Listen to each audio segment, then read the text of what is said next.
अगर जीवन में सफलता प्राप्त करनी है तो मेहनत पर विश्वास करें। किस्मत की आजमाइश तो जुए में होती है।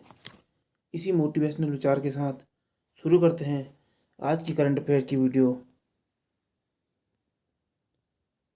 आज है 19 जून 2023। 19 जून 2023 की जितने भी महत्वपूर्ण करंट अफेयर्स की क्वेश्चन हैं वो हम इस वीडियो में डिस्कस करेंगे और उनसे महत्वपूर्ण जितने भी सवाल हैं वो भी हम इस वीडियो में डिस्कस करेंगे। तो शुरू करते हैं आज का पहला सवाल। आज का पहला सवाल है, प्रधानमंत्री नरेंद्र मोदी की 21 जून से 24 जून तक होने वाली अमेरिका की आगामी यात्रा 2023 की सबसे महत्वपूर्ण राजनयिक यात्राओं में से एक है, जो भारत की भू राजनीतिक भूमिका के महत्व को उजागर करती है। अपनी यात्रा के दौरान पीएम मोदी कितनी बार अमेरिकी कांग्रेस के संयुक्त सत्र को संबोधित करेंगे? तो यहाँ पे एक सवाल है कि प्रधानमंत्री की जो आगामी यूएसए की यात्रा है 21 जून से 24 जून तक, तो उसमें वो कितनी बार कांग्रेस संयुक्त सत्र को संबोधित करेंगे? तो इसका जो राइट आंसर हो जाएगा वो हो जाएगा 2 बार। 2 बार संयुक्त सत्र को संबोधित करेंगे। तो प्रधानमंत्री मोदी अभी तक यहाँ पे बात करें तो अभी तक 6 बार यूएस का दौरा कर चुके हैं। यहाँ पे बात हुई है अमेरिका की, तो यहाँ पे देखते हैं मैप में अमेरिका, और अमेरिका की जो राजधानी है वो है वॉशिंगटन डीसी। अमेरिका के जो प्रेजेंट यहाँ पे प्रेसिडेंट हैं वो हैं जो बाइडेन। यहाँ पे एक सवाल और होता है कि इंडिया और यूएसए के बीच में कौन से वॉर अभ्यास होते हैं? तो उसमें यहाँ पे देखेंगे, पहला है होप इंडिया, दूसरा है वज्र प्रहार, तीसरा है टाइगर ट्रम्प और एक का नाम ही युद्ध अभ्यास है। ये 4 युद्ध अभ्यास अमेरिका और भारत के बीच में होते हैं। अगला क्वेश्चन देखेंगे। अगला क्वेश्चन है, मई 2023 में भारत के समग्र निर्यात मर्चेंडाइज एवं सर्विसेज संयुक्त का अनुमानित मूल्य क्या था? 4 ऑप्शन हमें दिए गए हैं यहाँ पे। तो ऑप्शन ए है 64.13 बिलियन अमेरिकी डॉलर, ऑप्शन बी है 60.29 बिलियन अमेरिकी डॉलर, ऑप्शन सी है 69.72 बिलियन अमेरिकी डॉलर, ऑप्शन डी है 51.14 बिलियन अमेरिकी डॉलर। तो इसका जो सही उत्तर हो जाएगा वो हो जाएगा यहाँ पर आपका ऑप्शन बी 60.29 अमेरिकी बिलियन डॉलर की होगी निर्यात इस बार। अगला क्वेश्चन देखेंगे, क्वेश्चन नंबर 3, अप्रैल और मई की तुलना में 2022 अप्रैल मई 2023 के दौरान किस कृषि उत्पाद ने निर्यात में सबसे अधिक वृद्धि दिखाई है? तो यहाँ पे ऑप्शन ए है चावल, ऑप्शन बी है फल और सब्जियां, ऑप्शन सी है मसाले, ऑप्शन डी है कॉफ़ी। अप्रैल मई 2022 की तुलना में अप्रैल मई 2023 में सबसे अधिक जिस कृषि उत्पाद ने निर्यात में वृद्धि दिखाई है वो है मसाले। मसालों में 31.81% की ग्रोथ आई है अप्रैल मई 2023 में। अगला क्वेश्चन देखेंगे, क्वेश्चन नंबर 4। क्वेश्चन नंबर 4 है, अप्रैल मई 2023 में कुल व्यापार घाटा क्या था? ऑप्शन ए है 10.35 बिलियन डॉलर, ऑप्शन बी है 12.20 बिलियन डॉलर, ऑप्शन सी है 13.28 बिलियन डॉलर, ऑप्शन डी है 20.56 बिलियन डॉलर। अप्रैल मई 2023 में जो कुल व्यापार घाटा था वो था आपका 13.28 बिलियन डॉलर। इसका राइट आंसर हो जाएगा। अब देखेंगे अगला क्वेश्चन। अगला क्वेश्चन है क्वेश्चन नंबर 5। भारत में सतत विकास में तेजी लाने के लिए किन दो संगठनों ने हाथ मिलाया है? भारत में सतत विकास में तेजी लाने के लिए दो संगठनों ने हाथ मिलाया है, तो वो दो संगठन कौन से हैं? इसमें ऑप्शन ए है आपका विश्व बैंक और नीति आयोग, ऑप्शन बी है संयुक्त राष्ट्र और नीति आयोग, ऑप्शन सी है विश्व स्वास्थ्य संगठन और नीति आयोग, ऑप्शन डी है संयुक्त राष्ट्र और भारत सरकार। तो इसका जो राइट आंसर हो जाएगा वो हो जाएगा ऑप्शन बी। जी हाँ, संयुक्त राष्ट्र और नीति आयोग, इन दो संगठनों ने यहाँ पर हाथ मिलाया है भारत में सतत विकास में तेजी लाने में। तो यहाँ पे बात करें, यहाँ पे ये जो हाथ मिला है ये 2023 से 27 तक MOU साइन हुआ है। और यहाँ पे एक वो शब्द आया हुआ है संयुक्त राष्ट्र। जी हाँ, यहाँ पे एक संयुक्त राष्ट्र शब्द आया हुआ है। तो थोड़ा सा संयुक्त राष्ट्र के बारे में जानेंगे। संयुक्त राष्ट्र की जो स्थापना हुई थी वो हुई थी 24 अक्टूबर 1945। संयुक्त राष्ट्र का जो हेडक्वार्टर है वो न्यूयॉर्क में है। और संयुक्त राष्ट्र के जो 7 अंग हैं संयुक्त राष्ट्र के। तो अब अगले करंट अफेयर की ओर बढ़ेंगे। अगला करंट अफेयर है वित्त वर्ष 2022-23 के लिए भारतीय स्टेट बैंक SBI द्वारा वित्त मंत्री को प्रस्तुत लाभांश राशि क्या थी? ऑप्शन ए है 5,740 करोड़ रुपये, ऑप्शन बी है 11,300 करोड़ रुपये, ऑप्शन सी है 31,675 करोड़ रुपये, ऑप्शन डी है 50,232 करोड़ रुपये। तो वित्त वर्ष 2022 और 23 के लिए भारतीय स्टेट बैंक SBI द्वारा वित्त मंत्री को प्रस्तुत लाभांश राशि जो थी वो थी आपका 5,740 करोड़ रुपये।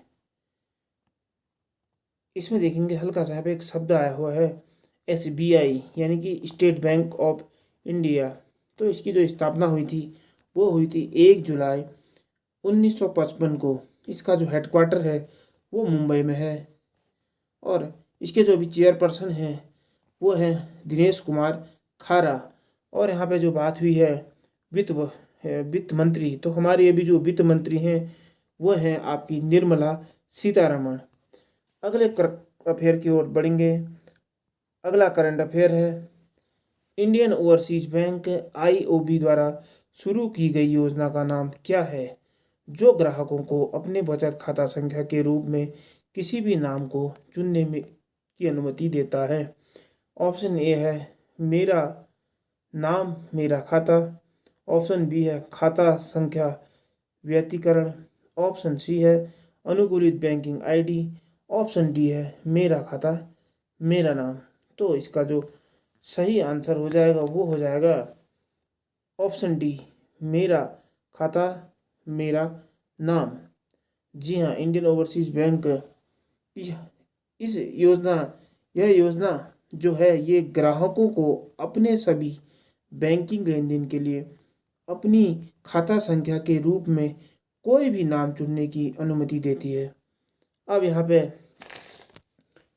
एक बैंक है IOB।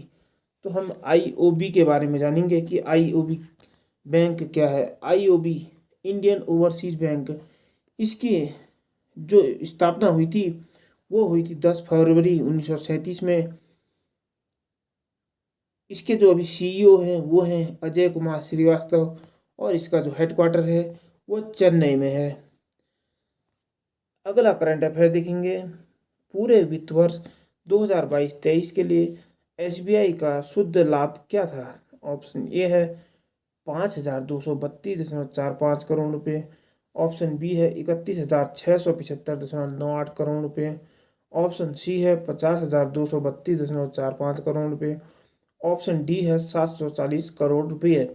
तो इसका जो सही उत्तर हो जाएगा वो हो जाएगा आपका पूरे वित्त वर्ष 2022-23 के लिए SBI का जो शुद्ध लाभ था वो था आपका 50,232.45 करोड़ रुपये। तो यहाँ पे ये 59% बढ़कर अब 50,232.45 करोड़ हुआ है 2022 और 23 में। अगला करंट अफेयर देखेंगे। इंडियन ओवरसीज बैंक आईओबी का मुख्यालय किस शहर में है? ऑप्शन ए है मुंबई, ऑप्शन बी है नई दिल्ली, ऑप्शन सी है चेन्नई, ऑप्शन डी है कोलकाता। तो इसका जो राइट आंसर हो जाएगा वो हो जाएगा इंडियन ओवरसीज बैंक का मुख्यालय है चेन्नई में। तो यहाँ पे चेन्नई के बारे में देख लेंगे। ये है मैप में चेन्नई।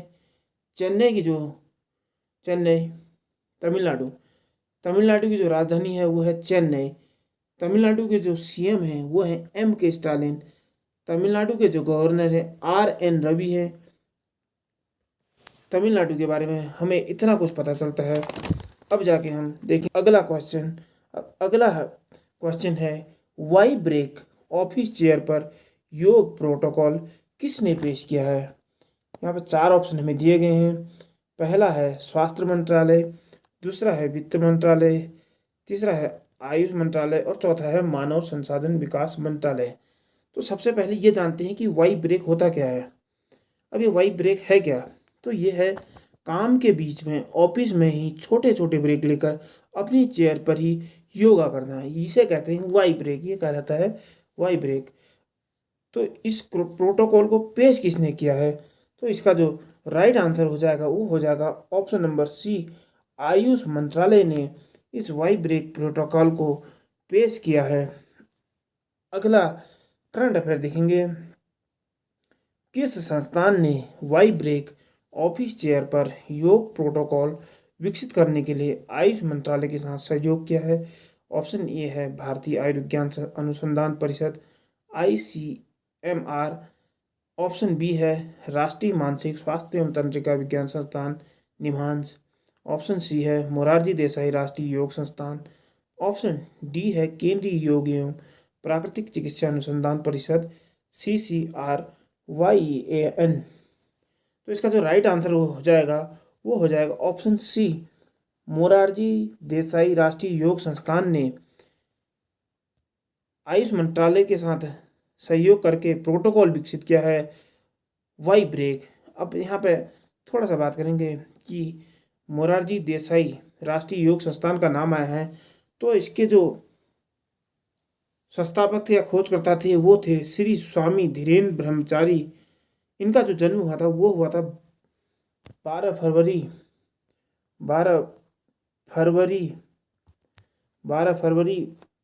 1924 को इनका जन्म हुआ था।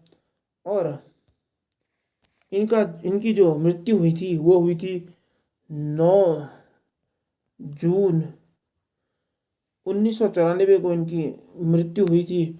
और यही इसके संस्थापक थे श्री स्वामी धीरेन्द्र ब्रह्मचारी। अगला करंट अफेयर देखेंगे। ये है स्वामी धीरेन्द्र ब्रह्मचारी। इन्होंने ही श्री मोरारजी देसाई राष्ट्रीय योग संस्थान की स्थापना की थी, ये खोजकर्ता थे उसके।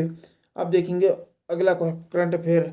संयुक्त राज्य अमेरिका, कनाडा और यूनाइटेड किंगडम सहित कई देशों में फादर्स डे कब मनाया जाता है?